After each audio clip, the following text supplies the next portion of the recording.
Excited. I spent 30 years in Connecticut and I'm familiar with some of the competition in the Northeast Conference. It's an excellent level of soccer.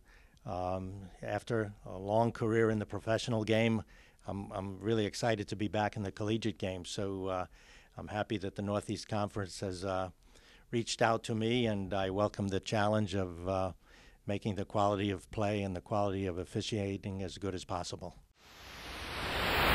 I had the good fortune to be at the right place at the right time when soccer really first started to grow.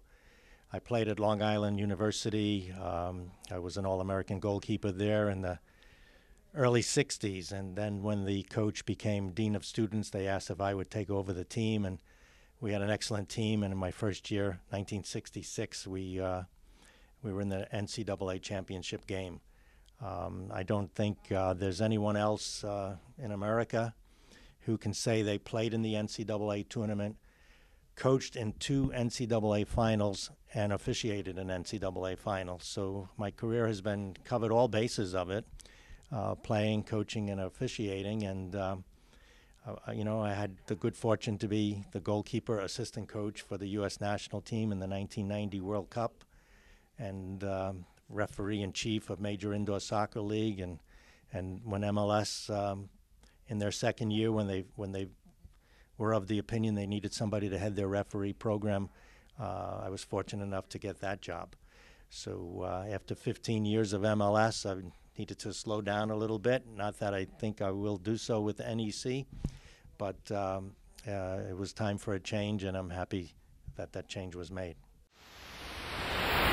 The laws of the game, whether they be in college or high school or whatever, they all come down from Switzerland at FIFA, the world headquarters. It may take a couple of years for a high school or college to adopt a rule, but usually they've done significant amount of homework that a rule change makes sense.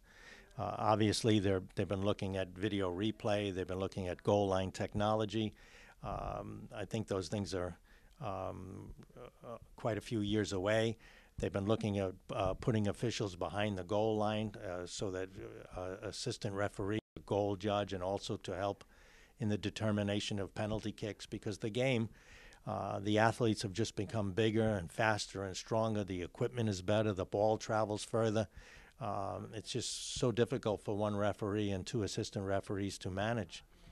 Another rule change that they're actually contemplating as we speak is the elimination of the so-called triple jeopardy, where if a player gets fouled, he's beaten all of the defenders, and he or she gets fouled by the last defender. It's a send-off, it's a penalty kick, and it's a suspension for the next game. So that the thought is that punishment is too harsh. It's a controversial rule, and if they make it softer, that will be controversial as well, because it will open the door for defenders and goalkeepers to play in a more aggressive fashion. So we'll have to see where that goes. At LIU, when I was recruited, myself and a gentleman whose name is Ray Klavecka, he later became coach with the Cosmos, we were the first to athletic financial aid for soccer. The school had a combined 0-16 record of the previous 2 years. It was at a time when they were only playing 8 games a year, 8 games a season. So and freshmen couldn't play at that time. So my first year, in my first game, we played Hunter College, and they thought they had an easy game with LIU, and Ray Klavecka scored a hat trick, and I saved a penalty, and we won 5-2. And we finished that season with a 500 record. Then in my senior year, I made All-American as a junior, but in my senior year was the first year we made the tournament. And we was NCAA tournament. We were going to play Bridgeport.